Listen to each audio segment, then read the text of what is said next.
Despite my intentions to get this short story written and immediately jump back into the self publishing process,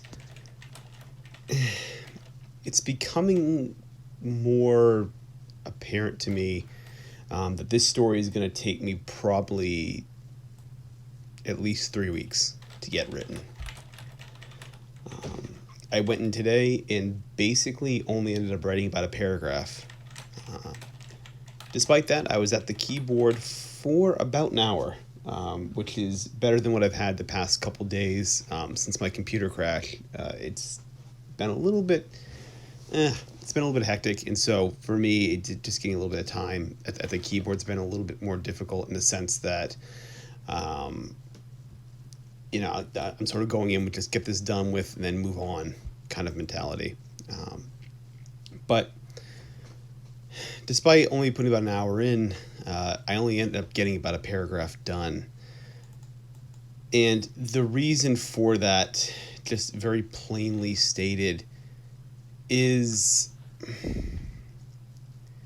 it takes a while to get to know my characters, especially in this story where character is so important.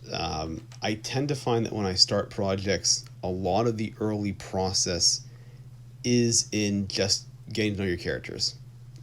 It's very, very slow, where I will think through all the smallest of details at the start of this. As a writer, you need to be thinking through all the small details throughout the whole process, but especially in the beginning, there's not really anything that I'm throwing away. There's not anything that I'm just coming up with off the cuff. It's like every single sentence is very deliberate, and it's about getting into the head of my character. Especially this story, which is written in first person, it's about getting into the head of the character, figuring out their personality, what they are, and then adding little quirks and little aspects of their personality on the page. Figuring out, what does this character really want, and then showing some sort of symbolism for it. In my case, in this story, I'll just say, these past couple days I've been figuring out, all right, so this character, they come from like a really broken background. And so with that, what do they want? Well, this character is young and they sort of revel in their state. They're almost dismissive of it. They don't necessarily care for the impoverished nature of their parents. Basically, they're sort of dismissive. They don't really care. Adulthood seems beyond them. This is the character that's a young teenage girl. So what they want basically is more freedom, separation from those parents. And then for me, it was figuring out, okay, what is that? What's something that represents freedom for this character? What's a vehicle that can be used to represent that and kind of get that across? And so I ended up coming up with just basically the idea of, and I'm not sure if I'll keep it or not, but of actually having a jet ski, which is weird because the girl's impoverished, but it's the girl's boyfriend jet ski. And so basically that comes to symbolize a lot of the characters' desire to sort of have that freedom, right? She can kind of sneak out of her house or leave and kind of get away. The parents are a bit preoccupied with their own situation, so they don't really miss her too much in any sense. Maybe for those that might know about this, typically when you kind of grow up in a bit more of an impoverished class, usually at least in my own what I I can only speak, I guess, from my own experience, but typically parents are a little bit more like, all right, yeah, get out of the house, do what the hell you want. We don't really care a whole lot.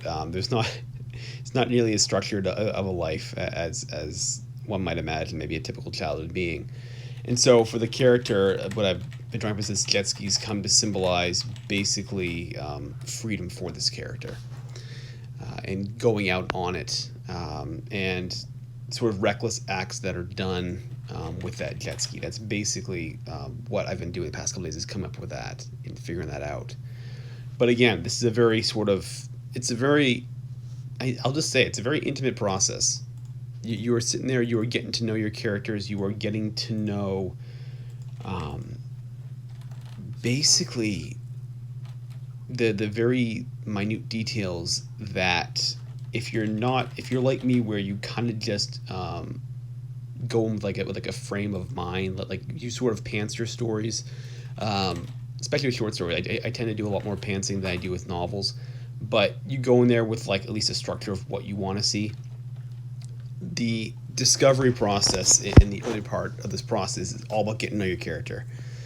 It's like dating. It's very much like dating in the real world. You know, when you first meet somebody, a lot of those first date or two is just getting to know them. It's a feeling out process. It's figure out, okay, what kind of person are you? Are you someone that I can be around? Are you someone that's going to drive me crazy? Etc. Right? It's the same thing with these characters. It's getting to know them a little bit.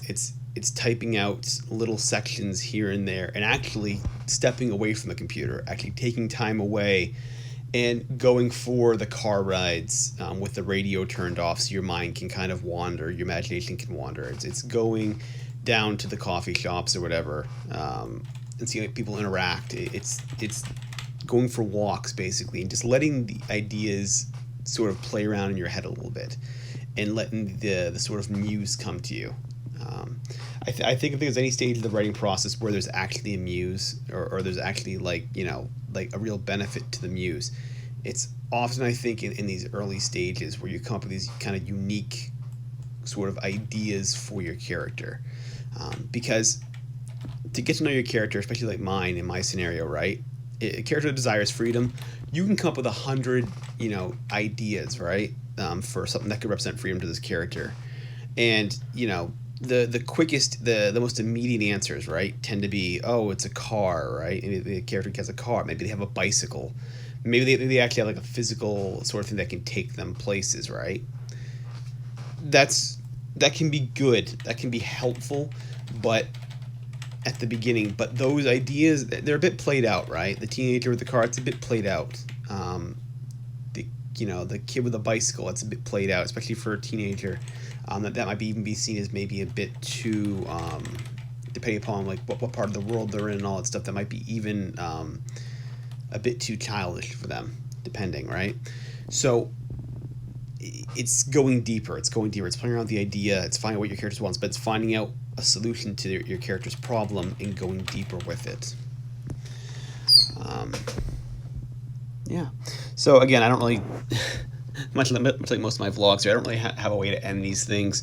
But again, if you are someone that's maybe in the early stages, or you're kind of exploring, understand, take your time with the beginnings. The beginnings are the time to get to know your characters, really know them, really figure out what they want and what they desire, and what that desire means to them. And then once you have that, the story becomes much easier to write. It becomes much easier to kind of move forward. Yeah. So with that, I'm going to sign off here. I will see you all tomorrow, and thank you so much for watching.